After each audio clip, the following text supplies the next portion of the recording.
اور آج چونکہ 9 ذی الحج کی رات ہے، تو ان راتوں کے حوالے سے بھی بڑی فضیلت آئی ہے کتابوں میں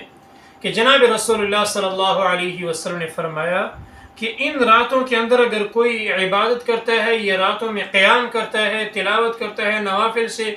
رات کو جاگ کر گزارتا ہے، تو ان راتوں میں عبادت کرنا یہ لیلۃ القدر کے برابر جو ہے درجہ رکھتی ہیں۔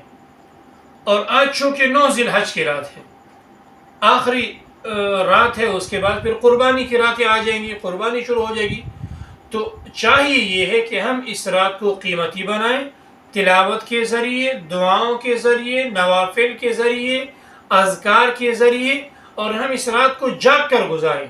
اور اس رات کی عبادت بہت بڑی اہمیت رکھتی ہے۔ جناب رسول اللہ صلی اللہ علیہ وسلم نے فرمایا کہ اس رات کے اندر قیام کرنا یہ لیلۃ